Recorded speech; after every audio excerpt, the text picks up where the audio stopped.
Wendell Jones. I'm the ambassador to the United States of America. We are here in this conversation with members of the Bahamian diaspora. I've been in the United States now representing the Bahamas for the last year, and I've had the good fortune of speaking with a number of Bahamians from all walks of life who are making significant contributions here in the United States of America. And today on our program, on this webinar, as we talk to these Bahamians, we do so cognizant of the fact that there are many who are in the United States planning for the 50th anniversary of the independence of the Bahamas. There are going to be a number of events throughout the United States, and we are calling on members of the diaspora, wherever they are, to participate in these events. The consuls general in the various jurisdictions are doing an excellent job, and so in association with the officers here in the embassy in Washington, D.C., we are pleased to announce those who are participating in our conversation today. We are pleased to have David Woodside, who is in Palm Beach, Florida. He is Assistant Fire Marshal there, and he has been awarded given many awards for outstanding services, and he is also on the faculty of Palm Beach State College and South Tech Educational College. We also have Ann Bain, who is a research advisor, medical chemist, and she is in Indiana. James Peter Davil, who is an independent contractor, who is living in Houston, Texas, and has been engaged in diaspora activities in Houston. We are pleased to have Reverend Jerome Pratt, who is the senior pastor of Zion Baptist Church in Virginia. He's a supervisor at the nuclear station dealing with policy matters. Debbie Ferguson, who is an Olympian.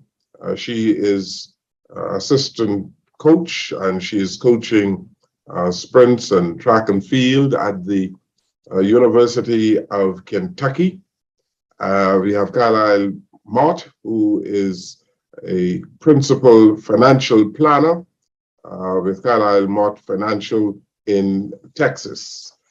And so we are pleased to have all of them here today. Peter Davil, the independent contractor who I mentioned, he said that he's going to ask me some questions as well. Well, I hope not. Well, welcome to this conversation. And we are so pleased to see you all. And we hope that we can engage you in conversation on national development in the Bahamas, and for you to really tell us what you are doing in the United States. And so let's begin in the order that I mentioned your names, so that you can tell our public on what you are doing in the United States. Mr. Woodside, tell us some more about what you're doing. I have an interesting profession because I am living my boyhood dream.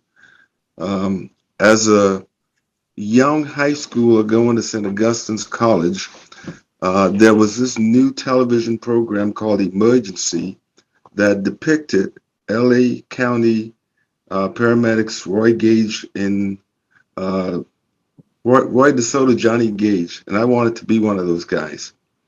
So we migrated after graduating from St. Augustine's College. We always knew we needed an education. We always knew we needed college. And Mom said, hey, we have an opportunity, and we migrated and came over to the United States. I stayed in this area. And I finally got the opportunity in 1984 to become that guy and started on the fire service then, and followed that dream. I became that paramedic that I saw on TV. But we didn't stop there.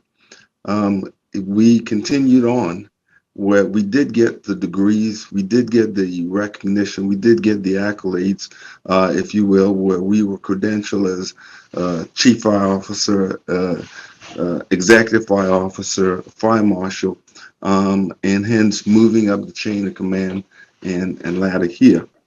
But I would share that probably my biggest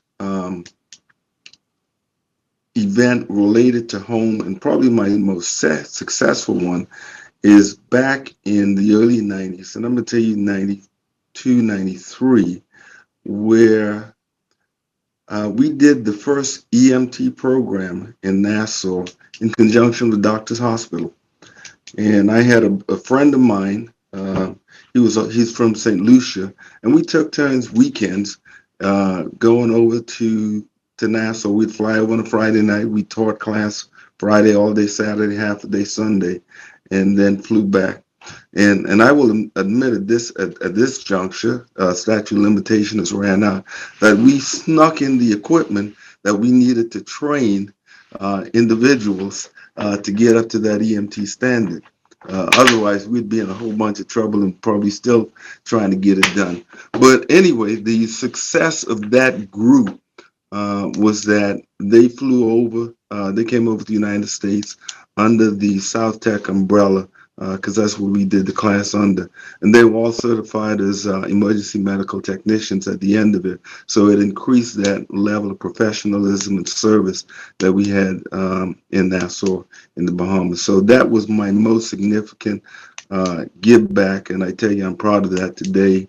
I still am in contact with a few of those students going back that far.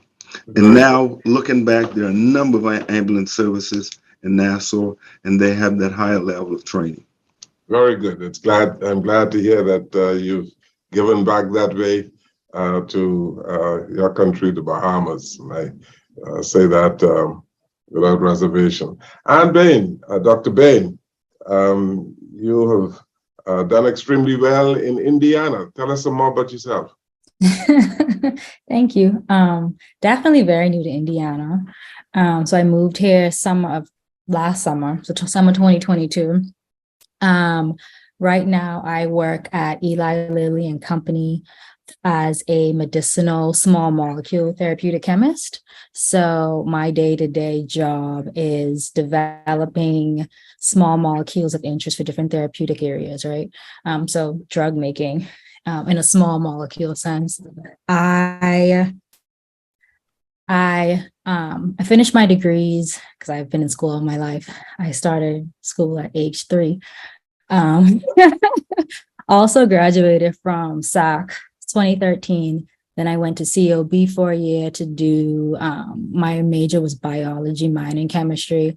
Then I transferred over to Taylor University in 2014. And I did 3 years there, finished my chemistry bachelor's of science. And then right after that, 2 months later, I moved to Norman, Oklahoma, to do my doctoral studies in organic chemistry. And there I did more method development synthesis. And that worked really well because it's about 50% of my job now. And so, yeah, that's kind of my story. I feel like it's very short because I'm very young. Yes. But it's been a great experience for me thus far, yeah. Do you get back to the Bahamas often? Every chance I get. I looked up tickets this morning, so I should be there by the end of May. Very good. Very good. Okay, James Peter Darwin. Yes, sir. You're an independent contractor. Tell us about what you do.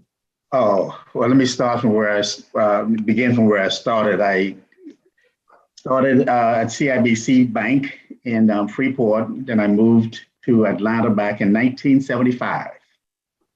And I was hoping to get back into banking in the US, but I joined a hotel And I worked my way from a night audit clerk up to financial controller. And I've been in the hotel business ever since. I left the hotel business back in 1998. I opened my own travel agency. And then I closed that down and moved to Thailand for 3 years. And then we came back. And so with my agency, I am now an independent contractor with Direct Travel because the clients that I had when I had my agency still want me to do their travel. So that's what I do for them. Mm. I'm involved with the group in Houston. We do the independent celebration every year. And we pretty much have about close to 300 Bahamians that we have our celebration. This year, I'm not sure how many are going to be participating because I'm hearing that everybody's going home for independence. So I don't know what we're going to do. So I'm waiting to hear from Lyndon Rose on what the plans are for this year's celebration. And that's pretty much it for now. Well, while a whole lot of people are going home, if you're not going to the Bahamas for independence, you're going to hold the fort and you're going to make sure everything goes well here, right? That is correct. Very good. Well, not everybody can, can afford to go home. And we also have a number of students here that I interact with, and we're trying to, we try to help them wherever their needs are. And we're also trying to school a lot of them on, what to do or how to operate in the U.S. A lot of them would like to go back home, but they're not sure, once they graduate, what are they going to do? Okay. Are opportunities there for them? And so it's an ongoing conversation. Very good. Pastor Jerome Pratt, I told him before we began that I remember him as when we were young boys in St. John's on Meeting Street. His father, Reverend Dr. O.A. Pratt, was a mentor of mine. You are in the business of running a nuclear station. Tell us about yourself, Pastor Pratt. When you're not preaching, you are involved in running nuclear stations. How are you, sir? Good afternoon again, and it's good to see you and to talk with my fellow Bahamians. I am the supervisor of nuclear procedures, records, policy here at Surrey Nuclear Power Station. We generate about 1,676 megawatts of power, which is able to power about 500,000 homes, or about 17% of Virginia right now. I started out in the great New Providence, Nassau, Bahamas at Jordan Prince William High School under Dr. C.W. Saunders and Bishop Simeon Hall and Bishop Winter Davis. Was able to leave Prince William and go to COB, or College of Bahamas at the time, before it became the University of the Bahamas. After leaving there, I went to Virginia Union University, where I obtained a degree in biology/chemistry, and was offered the opportunity to be a nuclear chemist, which at the time I said, wow, that's exciting. Something I always wanted to do, because the amazing thing about life is I started out with a chemistry set that my mother got me when I was about 7 or 8 years old. So all I knew was I wanted to work in a lab situation, but had the opportunity to work as a supervisor of nuclear chemistry at our second site, which is in Monroe, Virginia, which is North Anna Power Station, and served in that capacity for about 10 years. So I've got about 30 years in the nuclear industry. It seemed like it was just yesterday when it started, but it's amazing how someone from an island 21/7 is now commanding policies and procedures at a nuclear power station in Virginia. So it's amazing. Then on top of that, outside of my work, I pastor the Great Zion Baptist Church, which is 163 years old this year in June. Had the opportunity to go there and back in 2003, and it's been a great journey. And this Sunday, I will be celebrating my 20th anniversary as pastor of that church. So God has been good, and it's good to be able to have those things that have been instilled in us as young men and young women growing up in the Bahamas, and apply those to our lives. And credit goes out to the Boys Brigade too, for those of you that are part of that process, because that instilled great values in me, as well as my church family at St. John's Baptist Church on Meeting Street. Yes. Well, it's good to see you. And between dealing with a nuclear plant and the church, you are very busy indeed, aren't you? Yes, sir. Yes, sir. And then trying to run a business too on top of all that paradigm.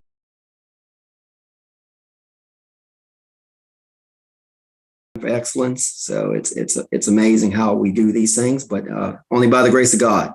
Yes. And discipline and commitment. Good.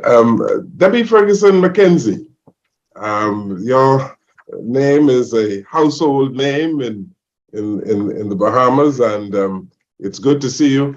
And you are a coach operating at the University of Kentucky. I know you have a wonderful story to tell us about your upward mobility. Good afternoon, everyone, and hello to everybody back at home in the Bahamas and in the US. I'll just briefly, since everybody kind of mentioned where they started, I have to do that because you only know your past in order to know your future. So I started at Oaksville Primary, then went to CC Sweeting, and then got a scholarship to attend St. Andrews. Wanted to attend college, didn't know how. And then I realized I could use my talent, ability to get a scholarship. And so got a scholarship and attended University of Georgia.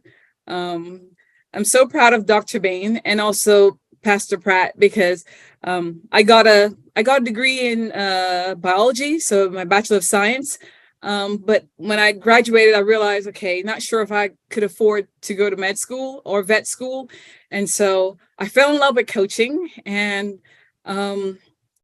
decided, well, I'm going to go pro for a few years and compete.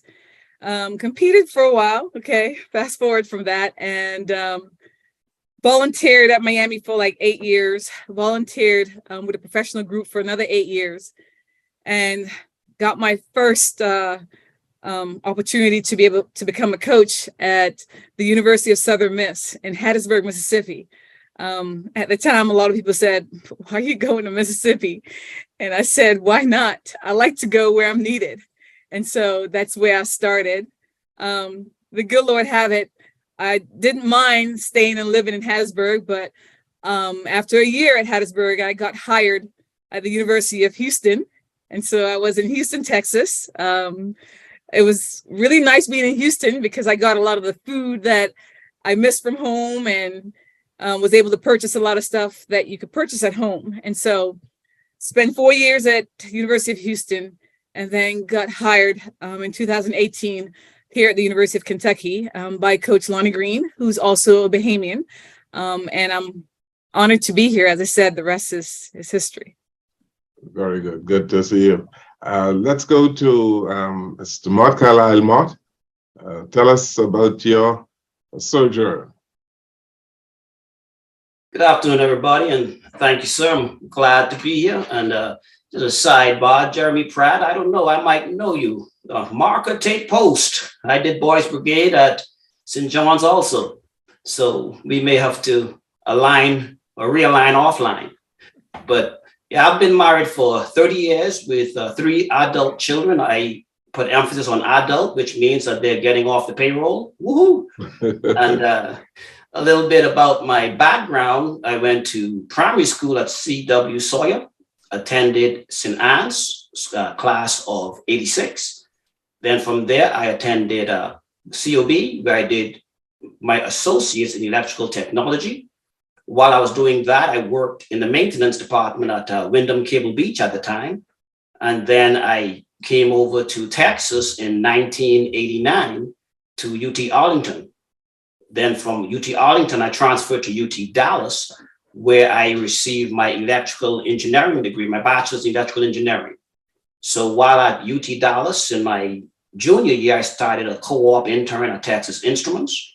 And then after I graduated, I hired on full-time as a digital design engineer at Texas Instruments. So I worked on what we call ASICs, application specific integrated circuits. So for those of you who have the USB, so I was on the team that started the USB back in the mid to late 1990s, worked on a lot of peripherals, did a lot of chip design for a lot of the big names, the Sonys, a lot of the PlayStations, 1394 Firewire.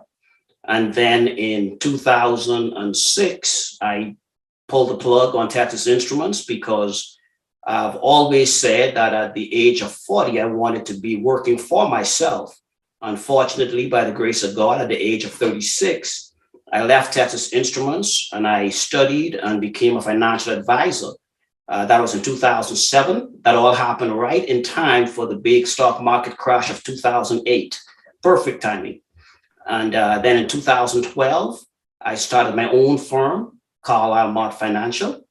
And shortly after that, another dream of mine, like I tell people here in Texas, I am in Texas, just about an hour northeast of Dallas. Everybody wants to know, but hey, what are you doing here in Texas if you're from the Bahamas? And I say, while you're here in Texas looking at land and cattle, you dream of the beach. And when you're in the Bahamas on the beach, you dream of land and cattle.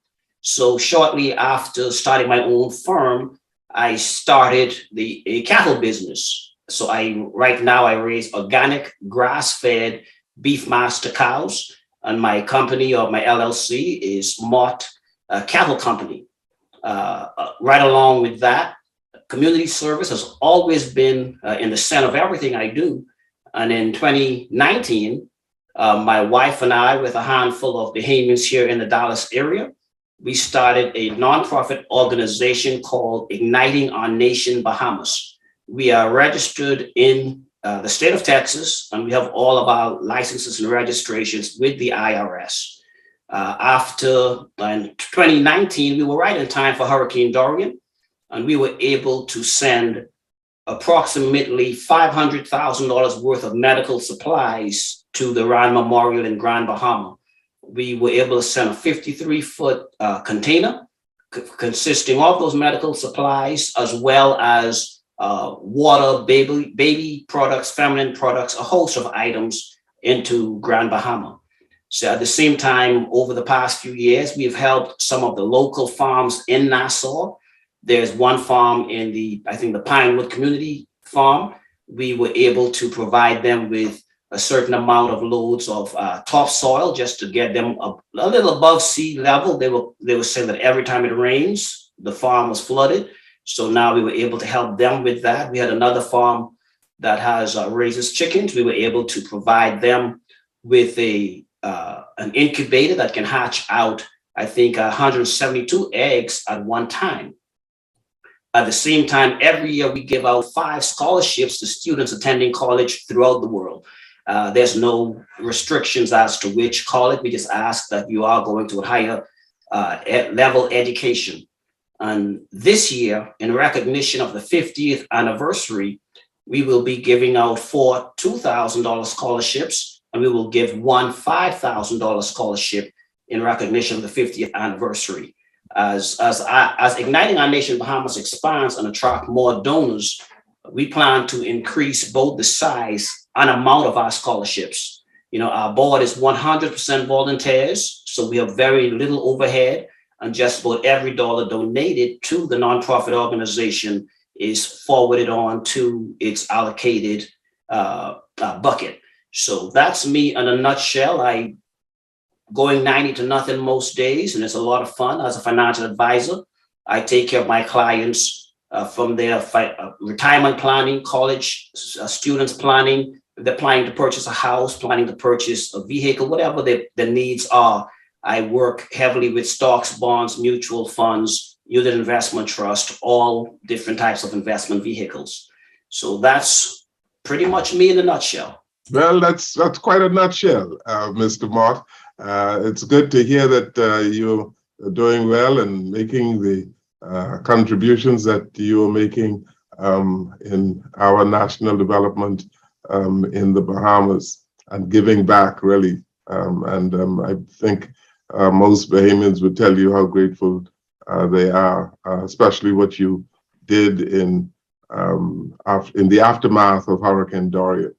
But let's continue this conversation by getting your perspectives on how the Bahamas is perceived where you are, where you live. Since I've been here, I've heard nothing but good comments among fellow ambassadors from around the world of their perception and perspectives of the Bahamas. But Anne Bain, you have been away for a little while, and among people that you are in contact with, what do people say about your country, the Bahamas?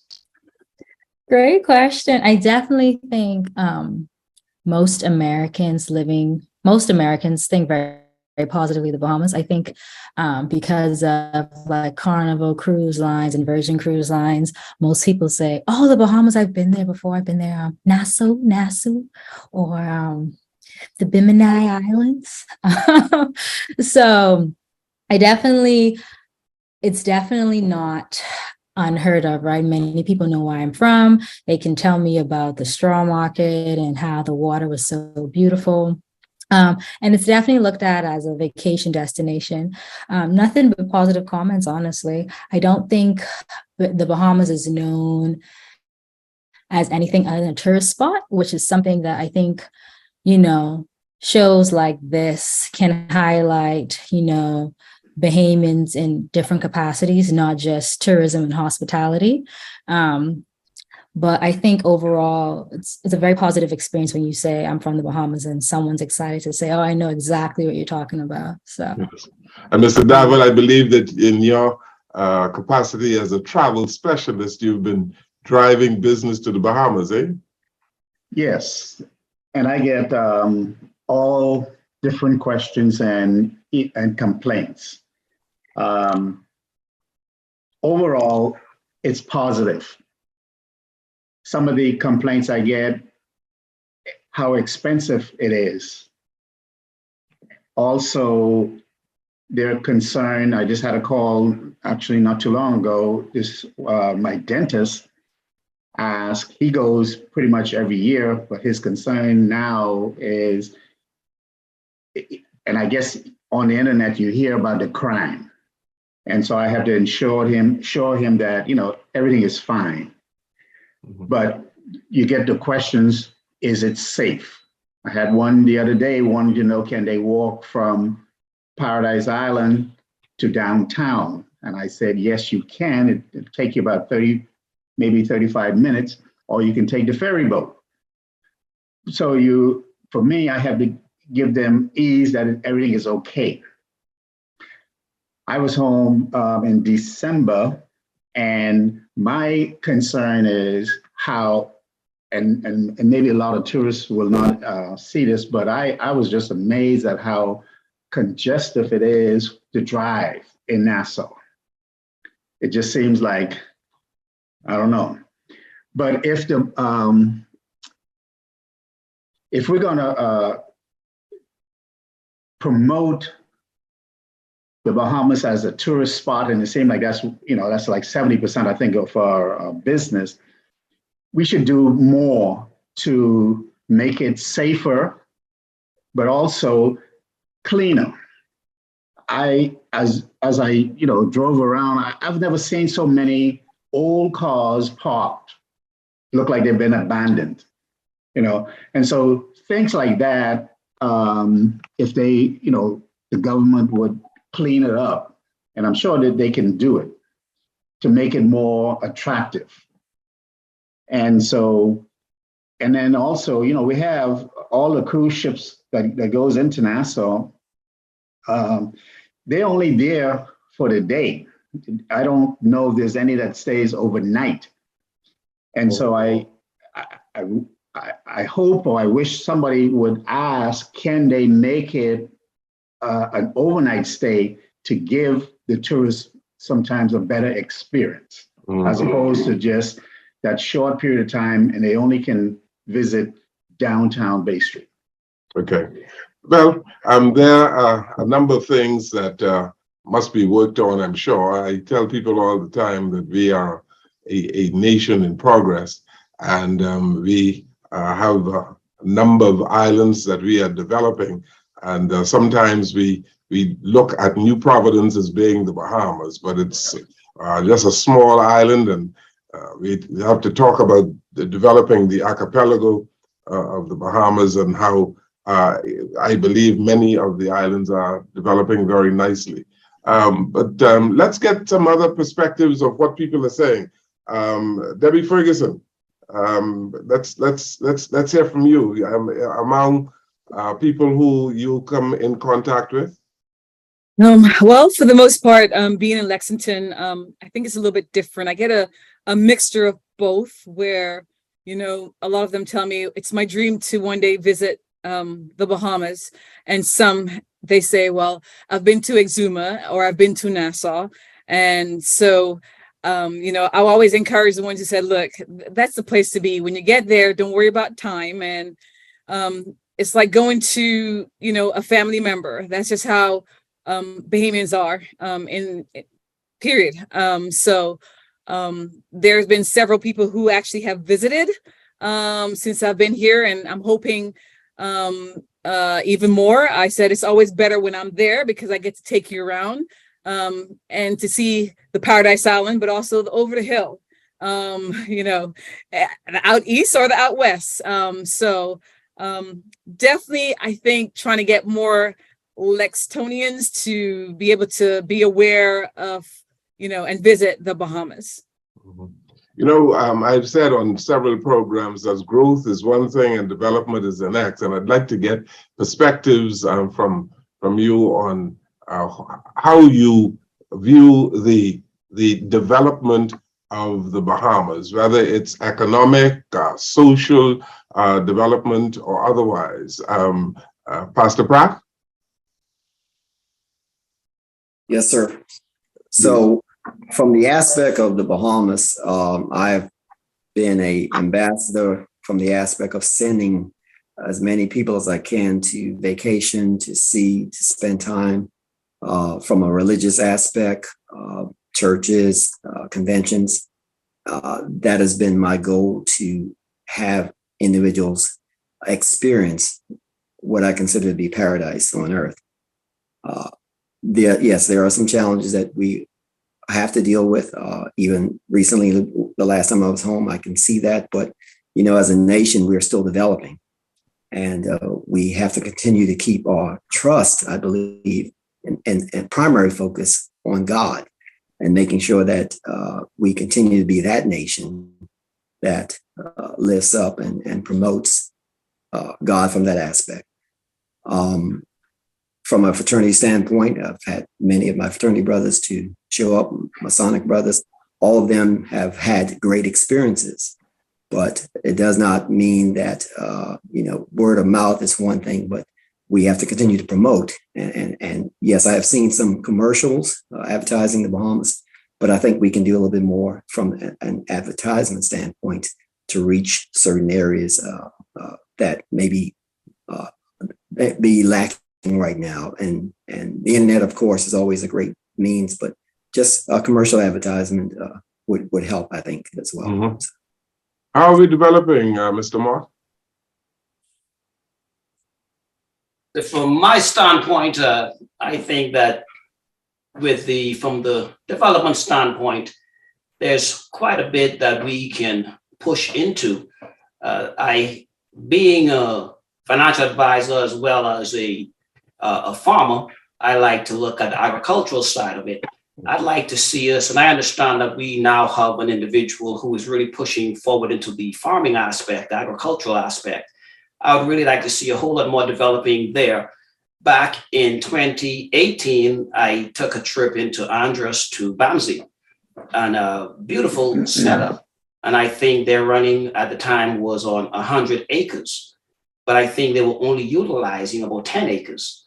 They had a few rows of squash, and I was sharing with them. I said, the first time I learned of squash was when I came to Texas. I knew nothing about squash being in the Bahamas. And it's at the time, squash is not something that we have on our plates regularly, but here in America, it's a very big item.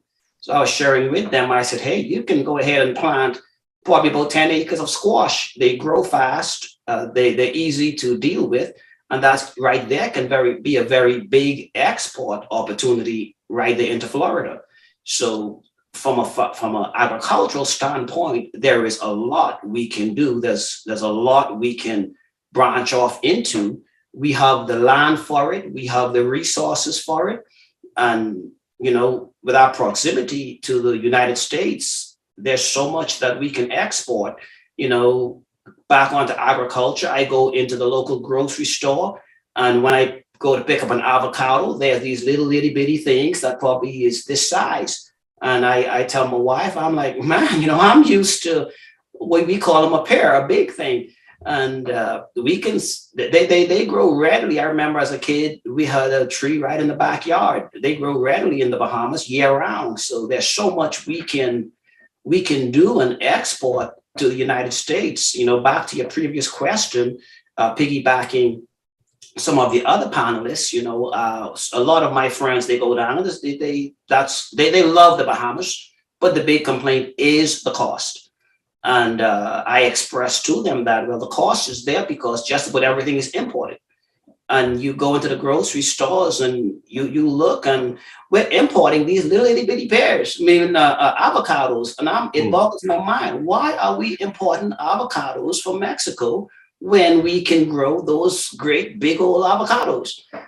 So from an agricultural standpoint, there's so much we can do. There's so much potential that we have in the country. We have so many. I've talked to different farmers and different people in agriculture who they're ready to do, they want to do, and there's so much potential we have that we are not harnessing and we're not pushing into. So that continues to boggle my mind a bit. It always has. It continues to today as to why we are importing bananas. Why are we importing bananas? Why are we importing so much of the things that we're importing? And we have so much land that is just sitting there that no one is utilizing. Mr. Mott, we live in Hurricane Alley.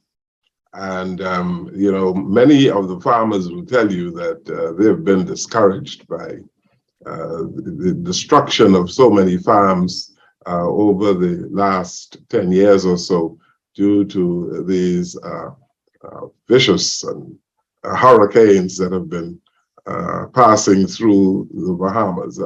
That is one of the reasons why there's been a decline in agricultural output in the Bahamas. But the potential is there to do all of the things that you are suggesting, no doubt.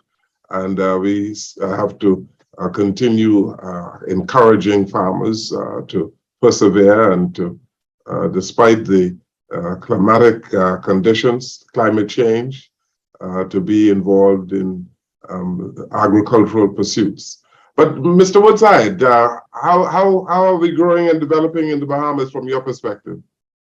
I was having a very recent conversation, about Andros in particular, and going back to the tourism industry in relation to that, because I had a few questions asked of me. That's the biggest island. And yes, we have the marshes and we have Ortec on one side, but we don't have the development comparatively, if you will, in that island. By the way, my family's from Andros, so let me throw that out there real quickly.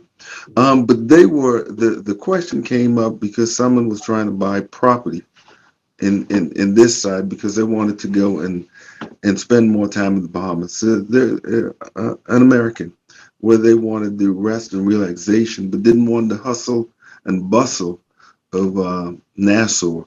And they've been to Nassau, they've been to Freeport. if you will. We just wanted a more laid back life. And we discussed Andros and we discussed Abaco. So I think one of the things that we've made a lot of progress, and we still have more to go.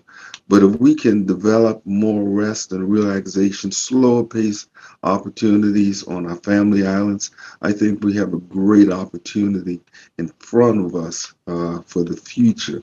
And those were recent conversations about both islands and what individuals are looking for as far as the development of the country.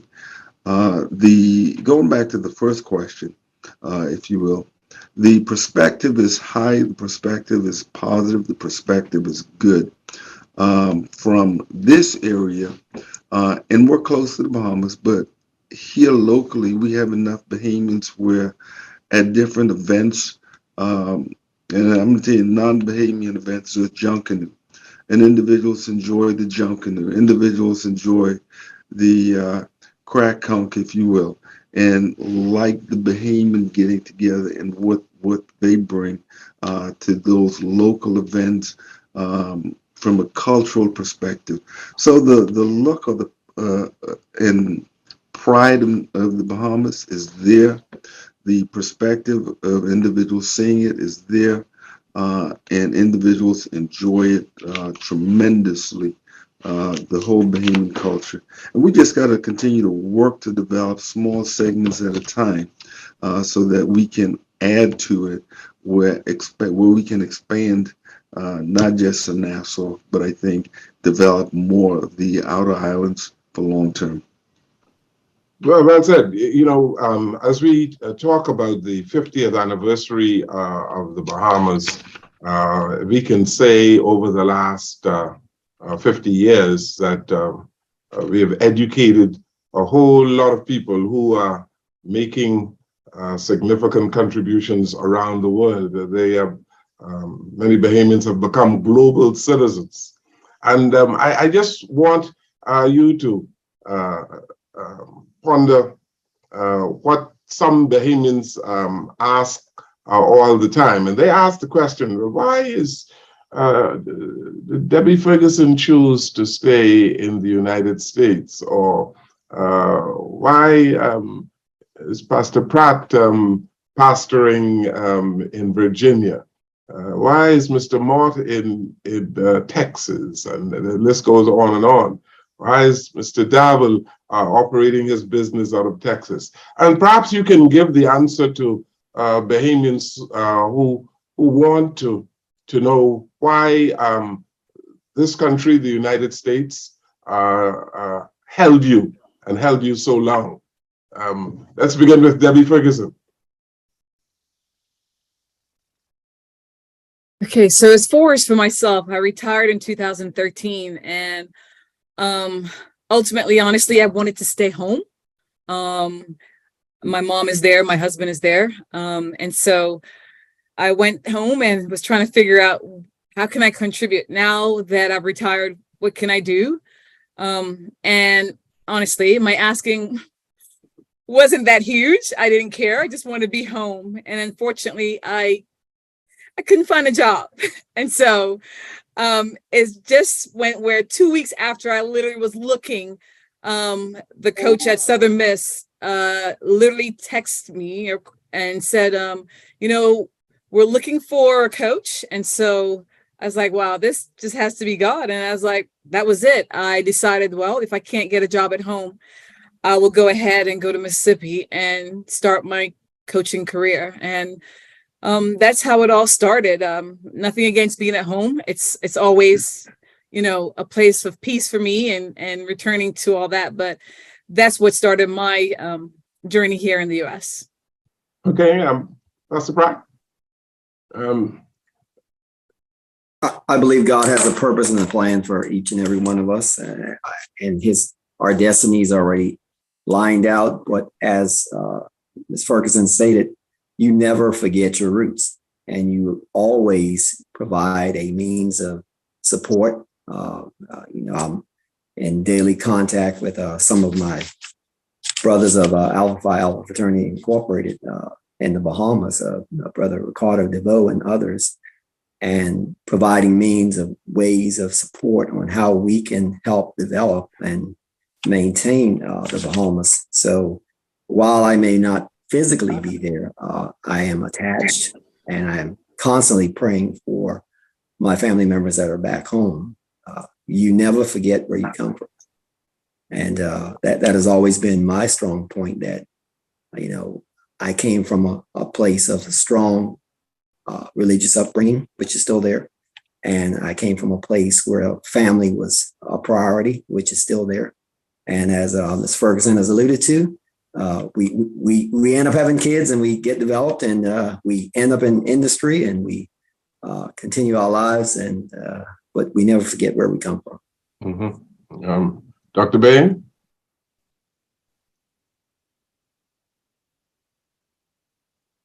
Okay. Great question. I definitely, I was telling the other panelist earlier that I'm just visiting here. So I think what happens a lot of the time too, for people kind of my generation, so millennial, Gen X, so you go off to school, and you begin adulthood in country, right? So whether it's the US, UK, Canada. And so, by the time you finish undergrad, grad, all of your adult life has been in this place that's not home, And so that's really all you know as an adult. And sometimes it's just easier. Change is always hard, right? So transitioning to something which is home and familiar, but transitioning back as an adult can sometimes be more challenging than just going back home. Than just staying where you're at. You already have an apartment, you already have like your friend group, and you're comfortable. I think that's something that I recognize why a lot of people end up kind of staying where they're at, especially in maybe not so much the US because the visa process is a bit harder, but like in Canada, where, once you've done undergrad there, it's kind of like it's set in stone, right? So you can just get a job and continue life as it was. I think too, something that Debbie alluded to earlier is that opportunity, right? So I think in the Bahamas, and this can piggyback on our initial conversation on just diversifying our economy.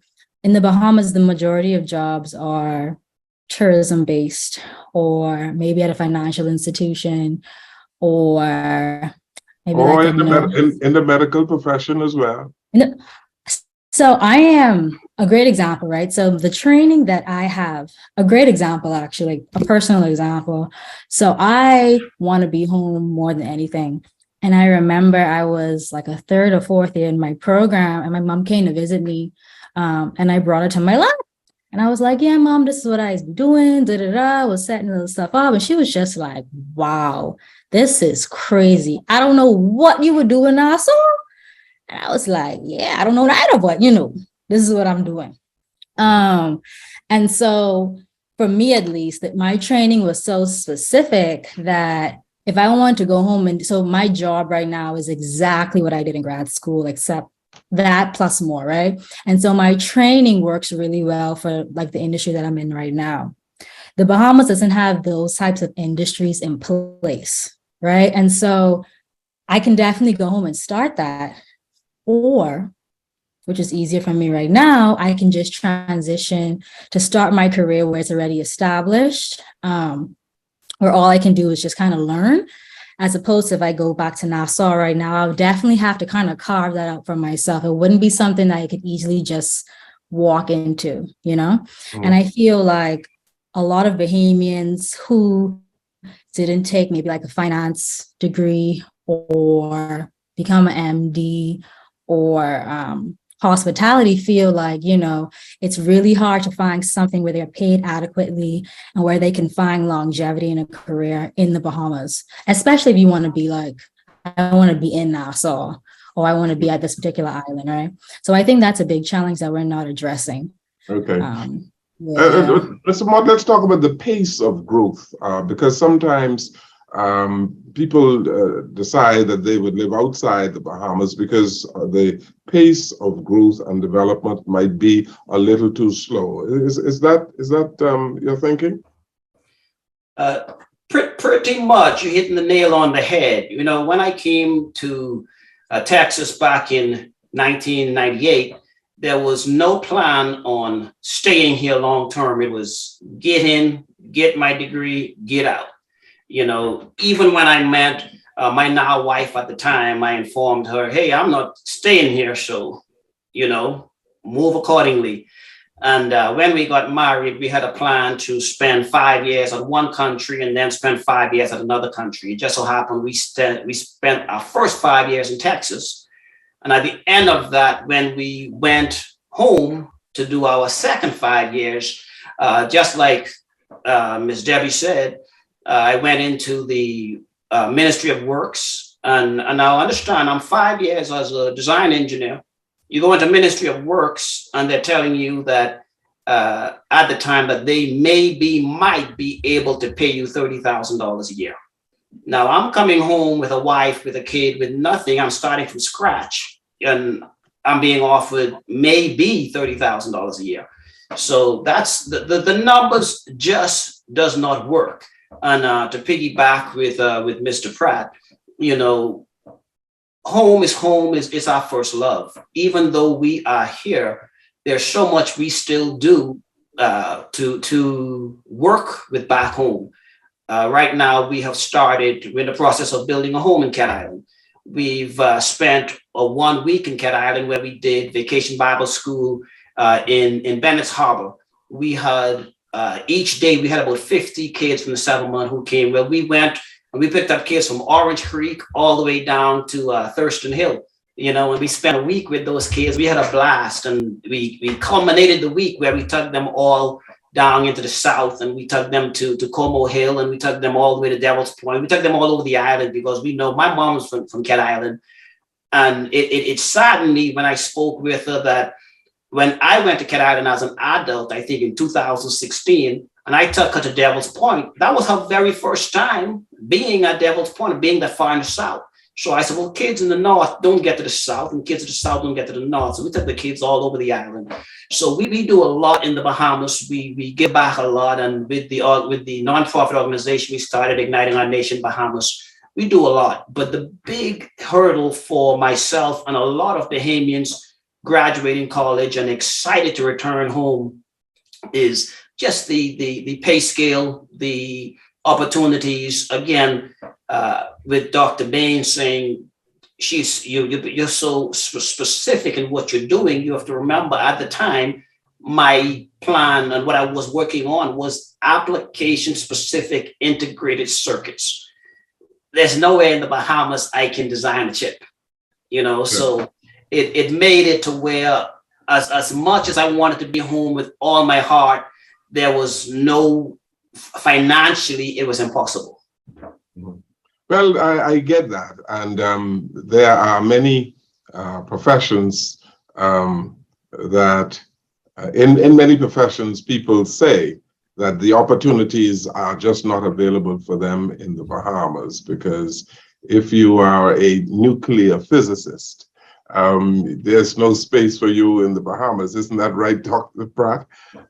So you would have to be in a country where there's a nuclear plant, or where you are able to practice your craft. Yes?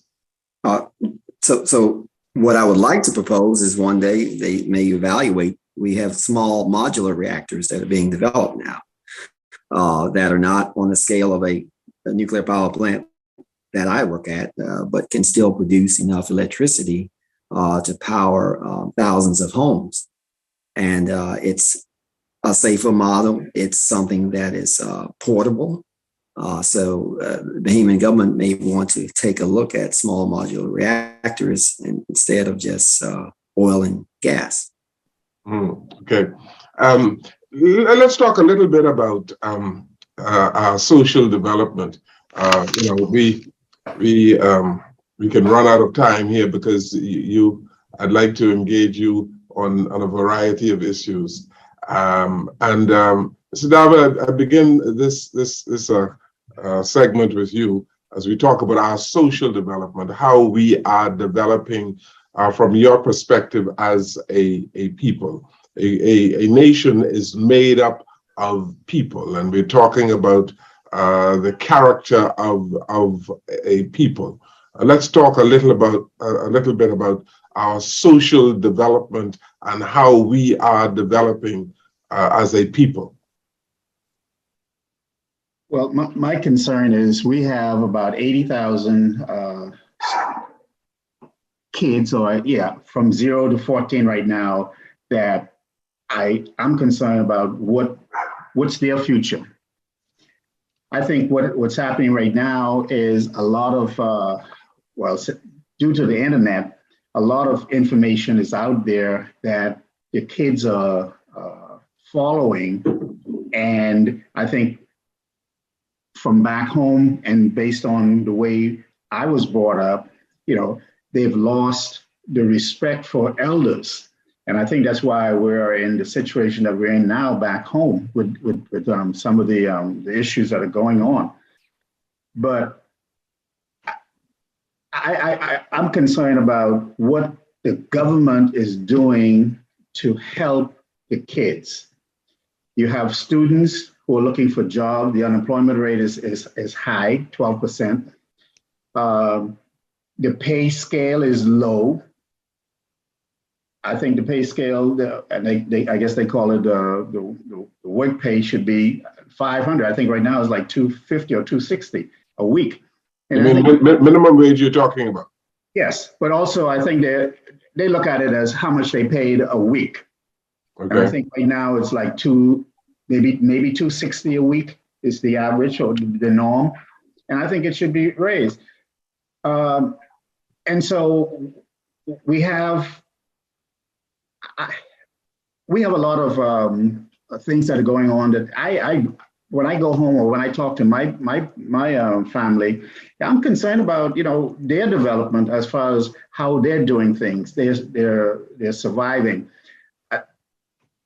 I hear of the petty crime. People are having to steal food, and it shouldn't have to be, But what do? Who is at fault, or how do they get help? Here, I try to help the students that are here in school that need assistance. I'll try to help them, but I also say, how can we help back home? I don't know what the answer is. Who do we go to? How do we propose? One thing I wanted to address, I've asked, I think when Minister visited Houston, I asked him, I said, is there a list of Bahamians abroad with this that we can call on if there is a need back home? We should have a list, or they should have a list to say, here is a position that is opening up or is open. Where can we find a Bahamian to fill these positions, as opposed to giving out work permits for foreigners to come in? And that's my concern. When you, getting back to the previous question, is when you're here and you've established yourself and you're making a decent living, it's hard to go back home and say, well, I can do this and I can do that. When I worked in the hotel business with Wyndham, they sent me back, they sent me to Nassau to be the financial controller for the Ambassador Beach. Well, when I got there, the people they didn't, first I said I was a Bahamian. They didn't believe I was a Bahamian. How did you get this position?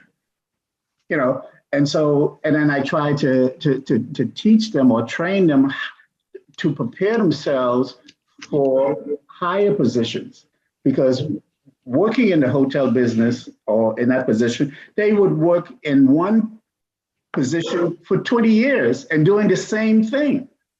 And I said, what about, being cross-trained so you can be more marketable? They didn't know that they can do that, but the person that was in charge, who was a foreigner, they weren't looking out for their benefit. Yeah. But all of this has to do, Mr. David, I think, with the pace of development. in our country. And I believe quite often, sometimes we tend to have a comparison between cities or states in the United States with the Bahamas, and sometimes the comparison is not very fair, because, as I mentioned, we are a country, we are a work in progress, a nation in progress, and there are a number of shortcomings. There are a number of opportunities that are available in the United States that are simply just not available in the Bahamas. And so we are at this juncture of our development, educating people really for the world, and not just for the Bahamas. You are a person who is being educated to participate wherever you are in the world, because based on the size of our population, the rate of growth in our country, the opportunities will simply not be there for the number of trained Bahamians who are getting higher education, not only in the United States and Canada, but around the world. But when I talk about our social development, you mentioned crime a couple of times, Mr. Darwin. There's crime in every city in the United States. And sometimes I believe the level of crime in the Bahamas is exaggerated, simply because we look at the Bahamas as being New Providence. We are Nassau-centric in so many ways. There are so many islands of the Bahamas where there is absolutely no crime at all. No crime to talk about. So that, in terms of our social development, are we developing the rate of social development or the quality of life? Those are the kind of issues I want you to address. In terms of quality of life, not necessarily standard of living, because the standard of living in Houston, Texas will obviously be a little higher than it is in many places in the Bahamas. But quality of life, let's hear you all on that particular issue. Well, the quality of life, let me address my concern there.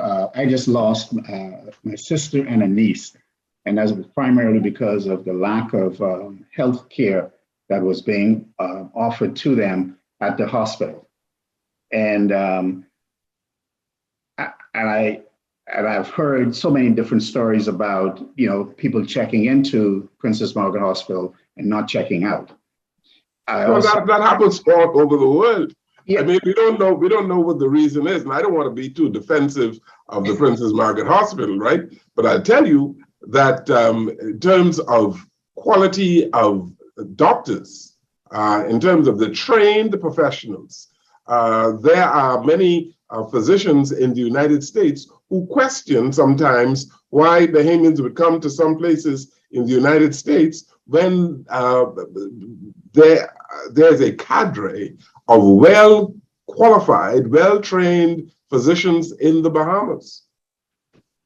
But then it goes back to cost.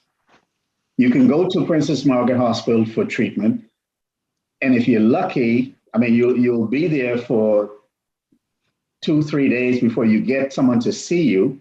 But then if you go to the doctor's hospital, you've got to have at least $5,000 to start to get that treatment.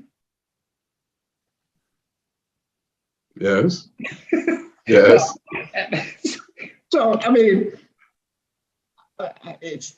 No, but you see, we ought to realize that in the Bahamas, the quality of care will not be what I can get at your top hospital in Texas or in Virginia or Florida. So there are limitations. Yes, we agree to that, right? Mm-hmm. Yes, Debbie? Yeah, absolutely. Yes, sir. Yes, sir. Of course. I just want to say, as far as agreeing with everybody on the panel, and everybody's experience is going to be different. But I remember as a little girl, growing up, where certain things wasn't available, and now going back and as an adult, looking back at things, and okay, still not as we would like it to be best, but it has some improvement. And healthcare, even with the new facility that's being built at the Princess Margaret Hospital, like that's really nice to see. That's a progress. Yes, there's a difference between going to, doctor's hospital and Princess, but we're hoping, as far as we're focusing on progress, and whether it's small progress, it's still progress. And I think I remember somebody saying about the abandoned vehicles, and I actually remember at one point they cleaned it up. But maybe now again, you still have people who come back and they'll leave the abandoned cars. Just like the same, I'm a big advocate for animals. At one point, the Human Society was doing great with neutering and spaying animals, and now there is a whole plethora of animals on the island, especially in Nassau, like running the streets, who need care. And so I've seen progress, and with everything else, like it falls and it inclines. And I've seen social development in the sports section where, the Popeye Bowl with football, and then basketball tournaments there, and being able to see Coach Yolet with their teams going to Nassau. And just recently, Kentucky wasn't able to attend. However, in Freeport, Grand Bahama, you had several colleges actually attend, spring break there to, attend spring break, and they put on a meet. So trying to help the economy there. So there's some stuff being done. Ain't never perfect, but I tend to give thanks for the small things that's going on and progressing. What do you say, Mr. Woodside, because of proximity to the United States of America, that the expectation of the Bahamians might be a little too high? It is easy to have that high expectation because I'm going to say television, social media. But the one defining thing I can say for all of us, and probably every successful Bahamian that is in any country outside of the Bahamas, is they have a deep-rooted, I want to say, culture to be successful, to succeed. They have a good understanding of their culture, and they have pride in the Bahamas. So that for me, if I think about that social development and trying to increase the individual's opportunity to be successful, is making sure that that pride is continuing to be instilled, that work ethic is continuing to be distilled in everyone. Celebrating this 50 years of I'm going to tell you, independence, if you will. I can think where I was July 10th at Clifford Park in the Boy Scouts. I got to shake the hands of Prince Charles, or King Charles now, and how much pride I had as an individual in our country moving forward to this next phase of who we are. And I think we need to continue that development.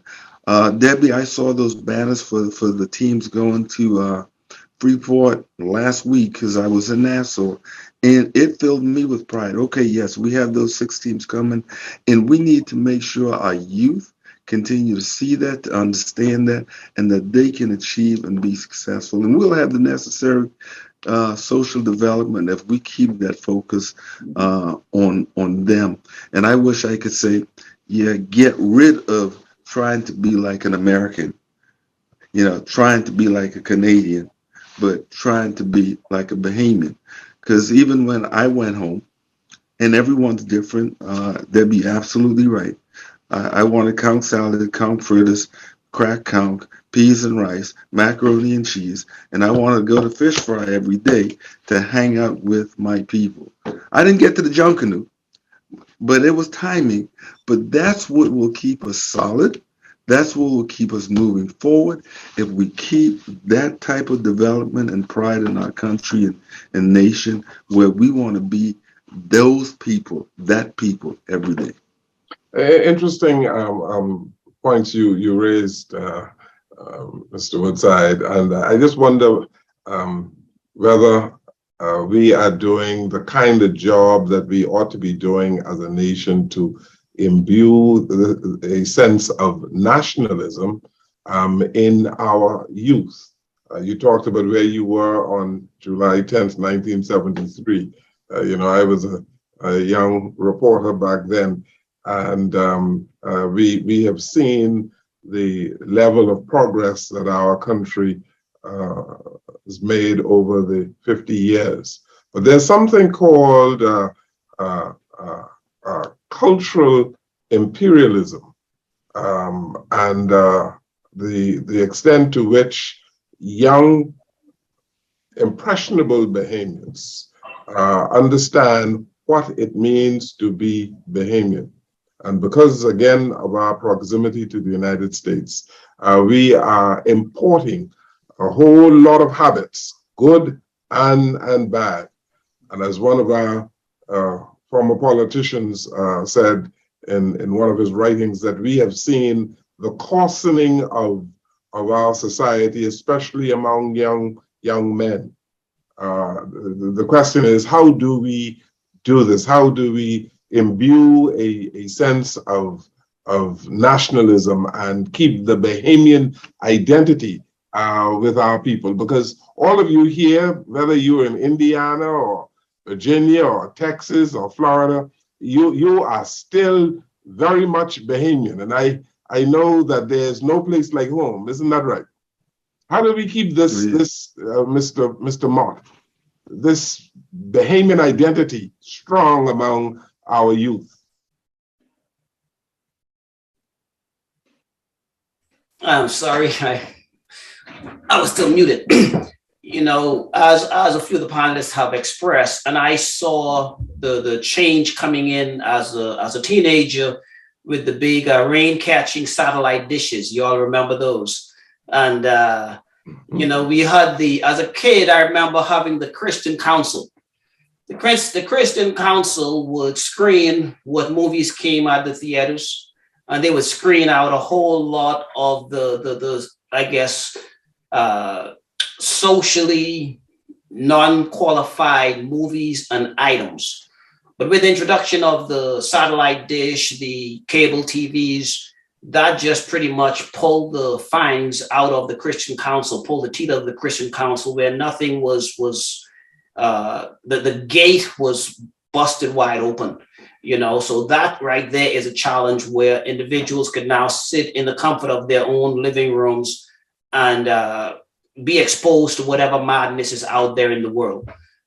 So right now it's going to be a pretty big challenge. And I would say from the sporting arena, getting the kids involved in sports. I have a friend of mine who is heavily involved in sports, and getting the government, NGOs, other entities who can provide the youth with the tools that they need. Because I know a buddy of mine who's involved with the kids. He's talked about kids coming to the tournaments without tennis shoes, coming to the tournaments without proper gear and clothing.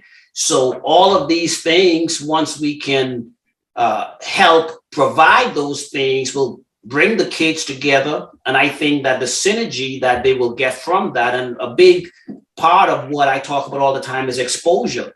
A lot of the kids, if they get the proper exposure to things, to opportunities for them to advance, whether it be sports, whether it be STEM, science, technology, engineering, and math, there's so much that we can do.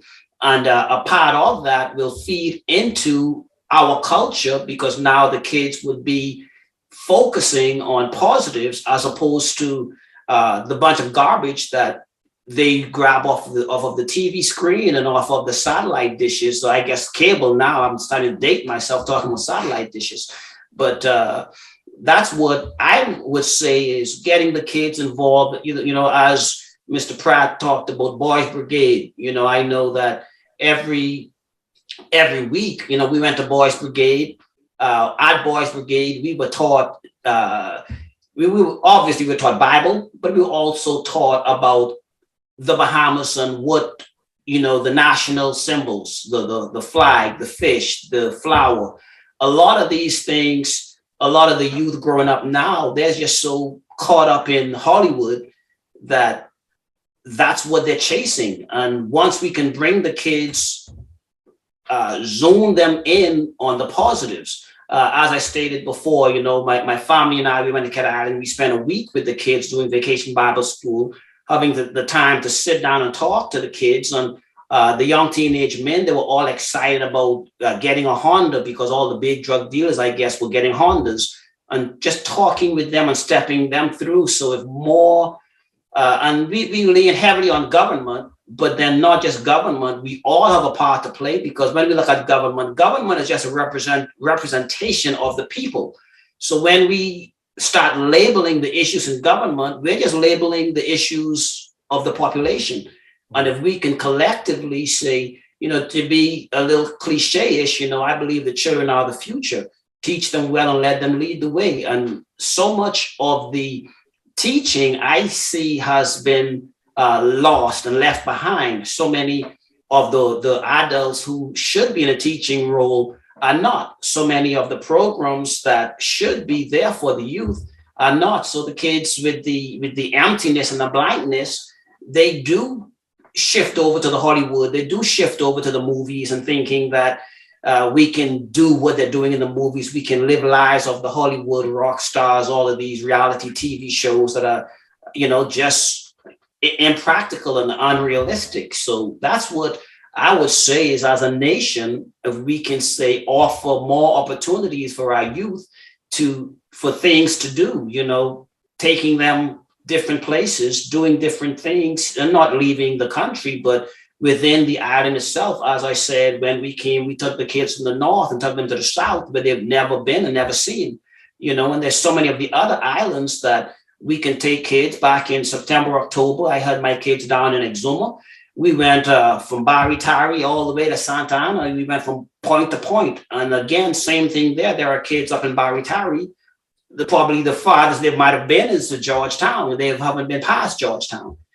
So giving the youth the exposure would give them more of a national pride and more of they don't need the American way, And when I go home, I've been in the U.S. since 1998, and I'm 1989. And when I go home, people are still like, "Oh, but you still talk the same." And I'm like, well, I know who I am. Guys come over Friday evening and leave Saturday evening. And then all of a sudden they got this, ghetto hip hop American thing. And I'm like, what are you guys doing? Don't you guys know who you are? So, and if folks lose track of who they are, they will become whatever. Dr. Bain, let's talk about that Bahamian identity thing and how we maintain that identity and what we should be about to instill pride, national pride in our youth in particular. I think it's a really complex question, I feel as though, like for me, I feel very, very nationalistic, right? Like I was a Bahamian born, break-a-did. That's how I feel. But I feel a lot of it came from my personal upbringing, like my mom and my daddy. And even at school, I feel like it was such a big thing that, like, I'm proud to be a Bahamian. And I don't know if that's being done anymore. I don't know, as in I really don't know, not as in I doubt I doubt it's being done, but I really don't know. I feel as though, as the other panelists have mentioned, giving these children opportunities to kind of see Bahamians doing big things, see Bahamians doing things that they could aspire to. I think like programs like this could be so influential, but I think that's hard. Like, how do you bring nationalism to the youth? I think that's a great question. I think that's $1 million question, honestly. I wish I can give a better answer, but I think it's the upbringing. I think it's the environment, the people who they're around, the people they surround themselves with. Yeah. Debbie, Because I feel like, sorry. Debbie, yeah, because I feel like Debbie. You feel, go on, Dr. Bain. Go ahead, Dr. Bain, finish. Go ahead. Yeah, because I feel like, growing up, being a Bahamian is my best quality. You know what I mean? So to have that being, and to see that it seems that it's being lost, it's sad, but I don't really know how to fix it, So, sorry. I think like most of you, we are all Bahamian ambassador, and we take that seriously. And I think being in the college system, being a coach where, we've also given scholarships to Bahamian young people who are athletes. Yes. They've gotten it via of their talent. And I've seen it where they would come to college here in the US, and it still spin back around where there was one young lady at Southern Miss who actually got her degree in medicine, and she wanted to become a doctor. But we still go back to the same thing we talked about, where she wanted to go home and to be able to use that degree and become a doctor at home. But the same issue where, okay, for some reason, I don't know why, for some reason, there was an opportunity there for her to return and be able to work in that field. I don't know what the reason was, but it seems like there's that gap where, individuals, I know as Bahamians, they go off to get their degree in whatever it may be, but some do get in the hospitality and in the financial department, and of course in tourism, but there are other fields where it's not so readily available. And I think we got to know the problem, that is the problem, and be able to fix that loophole and fix that gap where it doesn't matter what profession you are, being able to come back home. That's what they want to do first and foremost, to have the opportunity to go home and to make the Bahamas even better. Let's hear from Mr. Davil as we wind up our program. We want to have comments from all of you. It has been such a privilege to speak with Bahamians from various cities in the United States, and we're going to continue this as we move into celebrating our Golden Jubilee. Mr. Davil, let's talk about the kind of Bahamas that you envision, and I'm going to ask you all the same thing, your aspirations for the Bahamas as we move forward. I would like to see the government have more faith in its people. I don't think we honor our people the way we should. I think we give opportunities to more foreigners than we do to Bahamians. Speaking of someone wanting to go home and they can't find a job, but if you go home and if you look to see who is holding a position in a company, they're foreigners. And my question is, why can't a Bahamian go home and get that job? They're giving work permits, and I'm only going to speak for what I know in the hospitality industry. When I was in Nassau working at the hotel, they brought in a food and beverage director who happened to be a foreigner, and I worked with people in the industry in Nassau who are experienced. They're training this foreigner, but he's the boss. And my question is, how do you fix that? Well, I ask, when you give a work permit to a foreigner, is something attached to that to say, okay, we will issue you the work permit, but however, within 1 year or 2 years, or whatever the case may be, you're responsible for training a Bahamian to take that position so that other Bahamians can look and say, oh, I would like to be able to do that because there's a Bahamian holding that position. Why do we have so many people who are in mid-management that are foreigners and not Bahamians? Okay, all right, thank you. We go to Mr. Mark, your aspirations for the Bahamas. Just give me a minute. Look, my aspiration for the Bahamas, again, the big word is exposure. I believe that as a people, government and people, we're stuck in a colonialistic mindset to where the masses are governed by a few. And what we see is the wealth, and it's around the world, but even more so in the Bahamas, where the wealth is held in the hands of a few, and the whole masses just trudge along day by day. As to your prior question, the quality of life. Well, if all you're used to is getting peanut butter and bread every day, you think that's the world. You know, no one has exposed you to anything else. So I believe that as a people, my aspirations for us is to stop looking at party politics and for us to move to where we can say we are trying to advance the country as a whole, not just whatever acronym your political party is affiliated with. Because as myself, say back in 2018, when I went to Barnsley, I was very curious about coming to the Bahamas with a herd of cattle,